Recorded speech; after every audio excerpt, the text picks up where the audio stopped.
Officers and gentlemen of the court-martial, when you opened the proceedings this morning, I told you I was an officer of the Irish Republican Army and claimed treatment as an officer. But gentlemen, you are here to try me not as an officer but as a murderer. And why? Just because I took up arms in defence of my native land. Defence of one's native land has ever been a privilege to the peoples of all nations, and all nations have demanded the services of their sons as a right. Be sure that the principle, which is a proper principle for the Yugoslavs, the Czechoslovakians, for the Belgians and the Serbians, is equally a proper principle for the Irish. I took my stand on that principle. That stand has been fully approved of by the people of Ireland, and I am glad to feel that in carrying out my duty to my country, I have always acted in accordance with the usages of war. The acts which were committed by me and by the officers and men under my command can stand any test judged by an impartial tribunal.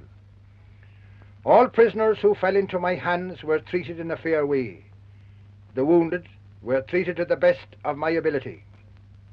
Some of these prisoners will be called today to prove this. They will be called not in order that any punishment which you intend to bestow upon me should be mitigated, but just to show that my words are true. Contrast their treatment with the treatment I received at Mullingar when handcuffed and bleeding from a bullet wound which was thought to be fatal, and I lying on the ground where I had fallen. I was beaten with the rifle butts of the enemy forces. In the day room of the barracks, I was beaten in the face and roughly handled, called names, revolvers pushed into my side, and these men say that there was nothing said or done to me. Oh no, but without reason I tell them, by the way, what they consider essential for my conviction. It is sworn that I said at Clonfin that I did not allow the wounded to be ill-treated. The witnesses will make it clear that there was no desire on the part of any of my men to ill-treat any prisoner, wounded or unwounded. Let me make one remark on the present case. You are trying me for the murder of Mr. McGrath, District Inspector of the RIC. What happened on that occasion, the 7th of January 1921, was this. I was in a small house and was surrounded by an enemy force who had advanced without my knowledge.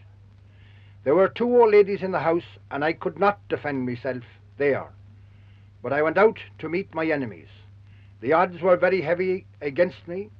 The district inspector had his revolver at the present, the police with their rifles at the ready.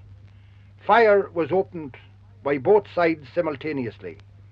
After the first exchange, I noticed that the officer had fallen and that his men were running down the road. It must be emphasized that I fired at the enemy force as it appeared before me, not at any individual in particular. Sergeant Ryan swears that he fired at me. Sergeant Clemens swears he fired at me. And Constable Gilbert swears he fired at me. The officer was between these men and myself, and it would be just as reasonable to suppose he was killed by them as by me. He simply fell in the fight. It might as easily have been any other member of his force. It might have much more easily have been myself, in view of the manner in which I was outnumbered. It has been sworn that I made certain statements at Mullingar. Well, I don't know whether I did or not. But one statement I did make, and I now repeat. It is this, that Thomas J. Devine of Carrickatane, Balnalee, was wrongly convicted even according to English law. I said at Mullingar that if the witnesses who were swearing against Devine were brought into my presence, they would see that I was the man and not Devine, and yet he is serving a long term of imprisonment for something which he certainly did not do, but which I as certainly did. I wish to say finally that I am not guilty of the foul offence of murder. The people of Longford, who have made me their representative, know that. The people of Ireland, who have made so many of my fellow officers their representatives, know that. And I take this opportunity to thank the people of Longford for their confidence in me. That confidence is my justification, as it is my authority for what I have done. I take this opportunity of further paying a tribute to the gallantry and the loyalty of the men who fought by my side. They stood up to superior numbers and superior equipment, and every time to beat the foe.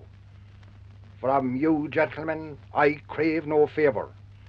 I am an officer of the Irish Army, and I merely claim the right at your hands what you would receive at mine had the fortunes of war reversed the positions. If you don't give me that right, but execute me instead, then my last request is that you will give my dead body to my relatives, so that my remains may be laid to rest among my own people. Long live the Republic.